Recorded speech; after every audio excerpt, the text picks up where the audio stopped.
Pada tahun ketiga pemerintahan Koresh, raja orang Persia, suatu firman dinyatakan kepada Daniel yang diberi nama Beltsazar.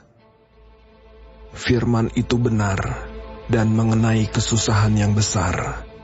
Maka dicamkannyalah firman itu, dan diperhatikannyalah penglihatan itu.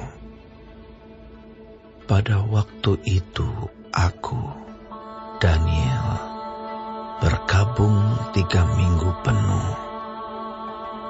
Makanan yang sedap tidak kumakan, daging dan anggur tidak masuk ke dalam mulutku, dan aku tidak berurap sampai berlalu 3 minggu penuh. Pada hari ke-24 bulan pertama, ketika aku ada di tepi sungai besar, yakni sungai Tigris, kuangkat mukaku, lalu kulihat. Tampak seorang yang berpakaian kain lenan dan berikat pinggang emas dari Ufas. Tubuhnya seperti permata Tarsis dan wajahnya seperti cahaya kilat. Matanya seperti suluh yang menyala-nyala. Lengan dan kakinya seperti kilau tembaga yang dikilap, dan suara ucapannya seperti gaduh orang banyak. Hanya aku, Daniel, melihat penglihatan itu, tetapi orang-orang yang bersama-sama dengan aku tidak melihatnya. Tetapi mereka ditimpa oleh ketakutan yang besar, sehingga mereka lari bersembunyi. Demikianlah aku tinggal seorang diri. Ketika aku melihat penglihatan yang besar itu, hilanglah kekuatanku. Aku menjadi pucat sama sekali, dan tidak ada lagi kekuatan padaku. Lalu ku dengar suara ucapannya, dan ketika aku mendengar suara ucapannya itu, jatuh pingsanlah aku, tertelungkup dengan mukaku ke tanah. Tetapi ada suatu tangan menyentuh aku dan membuat aku bangun sambil bertumpu pada lutut dan tanganku.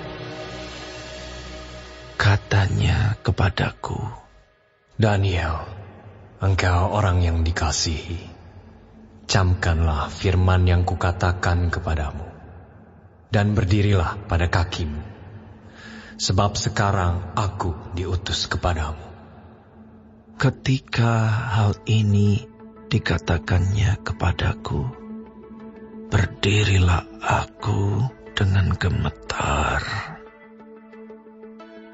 Lalu katanya kepadaku, janganlah takut, Daniel, sebab telah didengarkan perkataanmu sejak hari pertama engkau berniat untuk mendapat pengertian dan untuk merendahkan dirimu di hadapan Allahmu.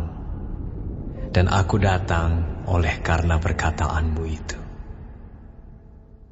Pemimpin kerajaan orang Persia berdiri 21 hari lamanya menentang aku.